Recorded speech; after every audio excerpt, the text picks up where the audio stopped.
こんにちは、レイムです。おっす、マリサだぜ。ご機嫌いかがですか？ナオコです。さて今回は、先日アップした GSA、XS1000GT 動画の続きってことで、間に合わなかった、ライバル比較動画をお届けするぜ。発表されてから日も経ったし、ホンダの NT1100 も発表されたし、各社のスポーツツアラーをピックアップして性能比較をするわけですね。そうだ。もちろん 100% 完全脳内比較だけどな。というわけで今回は国内メーカービッグスポーツツアラー比較をお届けするぜ。それでは、青月電子台、今回もスタートです。では、ゆっくりしていってね。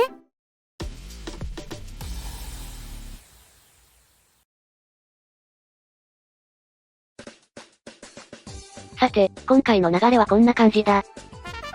今が旬、ビッグスポーツツアラー比較、です。じゃ、輪締め、か。今が旬、ビッグスポーツツアラー比較。早速比較していくわけだが、車種選定にあたって、ビッグスポーツツアラーの基準を決めておく。車種選定ポイント。自称スポーツツアラーだと主張している。大排気流。きつすぎない前傾姿勢。新車で買える。タンデムバーがある。です。これ、なんか、最初のポイントが全て OK にしてる気が。ま、主の主観ってことで。それじゃ、今回の比較車種はこちら。川崎、忍者センミス X。ヤマハ、トレーザー 9GT。鈴木、GSX、S1000GT。ホンダ、NT1100。イク忍者、トレーザー、S1000GT、NT と略します。あ、ヤマハのツアラー、FJR1300 がいない。FJR は最新モデルと比べても、動力性能や電子制御機能に差はないんだが、それ以上に気になるバイクが発売されたからな。トレーサーですね。なので今回は控えに回ってもらった。で、今回考察する内容は以下の通りだ。デザイン、車両サイズと重さ、シート高、足つき、エンジン性能、燃費と航続距離、主要装備、価格、まとめ、です。じゃ、まずはデザインからだ。デザイン。ま、視聴者さんの各々の好みでだな。いきなり最初の一言で片付けてないでください。忍者センミス X。鋭い目つきと前傾姿勢、SS 風だけどしっかりとタンデムバーがついてる。忍者のデザインは ZX-10R がモチーフで、今のところ大きな変化はない。新型 ZX-10R はガラッと変わって、コアラ顔になってましたよ。あの顔が忍者にも反映されるのか不明だが、個人的には今の顔が好きだ。そろそろ、ZX25R がモデルチェンジって話も聞こえてきますし、次期忍者のデザインがどうなるか楽しみですね。ヤマハ、トレーザー 9GT。新型 MT-09 をベースにしたツーリングモデルだな。でも、MT シリーズからは独立した兄弟車扱いで、物合いのモチーフは取り入れられず、QMT の四角い魚路の雰囲気が残ってるな。メーター周りも独特で、あまり前例を見ないデザインだ。このコックピットに惚れた人は、たくさんいるみたいですよ。鈴木、GSX、S1000GT。これは鈴木の新しい顔になりそうな予感。そうだな。この形型の排気量モデルにどういった影響を与えるのか。それを考えると、夜も眠れない。P キングの復活、とか？そうだ。ここから新たな鈴木伝説が始まる。これまで蓄えてきた愛で。はい、そこまで。流行りのミガンライトに、直線デザイン基調のデザイン。モノフォーカス LED ライトが作る表情は、ヤマハの MT-10 を初めて見た時以来の衝撃ですよ。カラーリングも、お約束のトリトンブルーが用意されてるし、抜かりはない。でも今回は差し色が使われておらず、単色の落ち着いたモデルになってます。やっぱり、ツアラーモデルの購入層は、おっさんが多いのかな。ホンダ、NT1100。ホンダの新世代ツーリングを体現するバイク、第1弾だ。第2弾あるの？それは売れ行き次第かと。パッと見て、他社のパクリだって思わせないデザインは、さすがホンダだな。クスアドベンチャーの雰囲気はありますけどね。滑らかな曲線と面をアピールしたカウルは、流行りの細かい線を重ね合わせて作り上げるデザインとは逆の方法だ。この形、未来感があって、電動バイクにも合う気がしますね。社名ロゴは目立たない片押しで余計な装飾はなく、ホンダのエンブレムのみ。主張は控えめ。自らの立場をわきまえた、完璧な羊バイクだ。車両サイズと車重。じゃ、比較評論。忍者センミス X、2100mm、830mm、1190mm、236kg。トレーザー 9GT、2175mm、885mm、1430mm、220kg。GSX、S1000GT、2140mm、825mm、1215mm、226kg。NT1100、2240mm、865mm、1360mm、238kg。MT。微妙なサイズの違いはご勘弁ください。一番でかく感じたのは NT1100 だな。フロントカウルトライトはシームレスで、丸みを帯びた形状は、どこから見てもボリュームを感じますね。で、見た目通り車重も一番ですね。腹回りがスッキリしてるのはトレーサーだな。コンパクトなエンジン、矢印のようなサイドビューも、軽く見える秘訣かな？忍者と S1000GT は、サイズ的、デザイン的によく似ていますね。そうだな。忍者と S1000GT の軸距離は 20mm 違いだし、直線基調でスタイルも SS 風デザインだし。この2台、カラーを入れ替えたら案外気づかないかも。そんなことしたら、両方のファンからクレームが来て炎上ですよ。冗談ですよ、冗談。シート高。安心感につながる大事な要素だな。忍者 1000SX、820mm。トレーサー 9GT、810mm。ローポジ。GSX、S1000GT、810mm。NT1100、820mm。シート高が低いから足つきが良いとは限りませんが、脳内考察では重要なポイントですよね。最近のシートは、形状や素材などかなり工夫されてる。なので昔に比べたら随分フレンドリーになってると思う。それに、シートの取り付け位置を変えることでシート高を簡単に変えることができるバイクもあるからな。トレーサーや忍者のことですね。これは便利です。あとタンデムシートの形状も、各社様々ですね。で、各社のシートはどんな感じでしょうか？自転車のサドル選びに、ちょっとうるさい主としては、ふむふむ。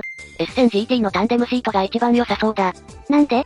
座面がフラットなところと、太ももに当たる部分が斜めにカットされてるところかな。かまぼこ状だと、長時間乗るとお尻のデリケート部分に刺激が集まるし。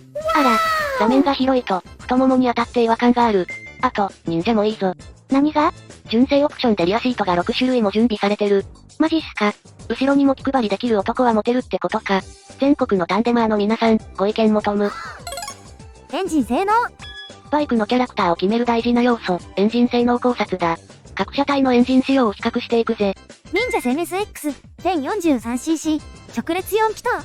トレーサー 9GT、888cc、並列3気筒。GSX、S1000GT、999cc、並列4気筒。NT1100、1084cc、並列2気筒。どのエンジンも、ベースのエンジンを中低速重視にセッティングしたツーリング仕様だ。まずは電子制御モリモリの忍者だ。ベースは Z1 レイのエンジンですよね。だな。Z1 レイは電子制御なし、牙を剥き出しっぱなしのエンジンだが、忍者では電子制御が採用され、しっかりと調教されている。トレーサーはヤマハ一押しのクロスプレーンエンジンだ。回せば4気筒のスムーズさ、じっくり走れば2気筒の鼓動感が楽しめる。一粒で二度美味しいエンジンですね。S1000GT は SS の心臓を持つバイクだ。レースで活躍した計5のエンジンをベースに、ツアラー用のセッティングが施されている。有名な話ですよね。馬力もあるし、音もいいって。最後は NT1100 だ。このバイクはアフリカツインのエンジンがベースだ。キレの良い2気筒の排気音と振動とシンプルな構成で、燃費の良さも特徴のエンジンだ。あとビッグシングルのツアラーがあれば、一通り揃うのにね。揃えてどうする？ちなみに、以前乗ってた CB400SS は単気筒で、低速域では心地よい鼓動が楽しめるエンジンだった。でも、高速道路などで高回転を多用すると、振動と音で疲れるんだよ。なんで、長距離を走るツアラーには採用されにくいのが実情だ。異論は認める。馬力、パワーウェイトレシオ。エンジン性能を違う角度から比較してみたぜ。忍者 1000SX、141PS、1万の RPM、1.67。トレーサー 9GT、120PS、1万の RPM、1.83。GSX、S1000GT、152PS、1万1000の RPM、1.49。NT1100、102PS、7500、2.43。忍者、S1000GT は、少し前の SS 顔負けのパワーですね。この2台に乗るなら、やっぱり回して走りたいな。トレーサーや NT は、気筒数が少ない分燃費が良い。エンジンの鼓動を楽しむ走り方をすれば、もっと燃費を稼げそうですね。で、カッコの中の数値パワーウェイトレシオって、何？これは、車両重量出力で算出する値だな。1馬力あたり、どれくらいの重量を担当するのかを表す数値だ。要は数値が小さければ、加速力に優れるってことですね。で、改めてパワーウェイトレシオを眺めてみると。おう、S1000GT が一番小さいですね。あの見た目にこの性能。これは期待してしまいます。ちなみに、車の世界だと、GTR やレクサス LFA は2キロ台だ。F1 だと1キロ台。我々は、とんでもないものにまたがって走ってるんですね。燃費と航続距離。ツアラーの使い勝手を決める、燃費と航続距離だ。忍者 1000SX、19リットル ×17.5km、イコール 332.5km。トレーサー 9GT、18リットル ×20.4km、イコール 367.2km。GSX、S1000GT、19リットル ×19.1km、イコール 362.9km。NT1100 20リットル ×20.4km イコール 408.0km。一番航続距離が長いのは NT1100 ですね。でも2気筒ツアラーなら、もう少し走ってほしいと思うんだけど、欧州仕様のアフリカツイン AS の重量は 250kg で、NT1100 とほぼ同じ重量なんだけど、燃費は 20.8kg なんだよな。アフリカツインのが燃費が良いんですね。でも、外周、回転抵抗が大きいブロック風タイヤを履いてる方が、燃費は悪いと思うのですが。そうなんだよな。ましてや、NT はアフリカツインのオンロード版だ。なんで燃費はもう少しアップすると思ってたんだけどな。まあ、どのバイクも、峠にフラッと行って帰ってくるぐらいなら、1000円あれば楽しめるぜ。使用装備。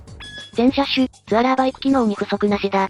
高速で便利なクルーズコントロール、大型スクリーン、トラクションコントロールなどの車体制御、基本は抑えられてる。じゃ、それ以外の違いとか特徴は？忍者とトレーサーは IMU 搭載だ。姿勢情報を活かしたスライド制御、トラクション制御の機能がある。リフト制御もついてますね。すごい。S1000GT、NT はスマホと接続して、地図アプリや専用アプリが使える。スマホバイクにマウントしなくても使えるから、最近問題になってるバイクの振動でスマホが壊れる問題の心配もないですね。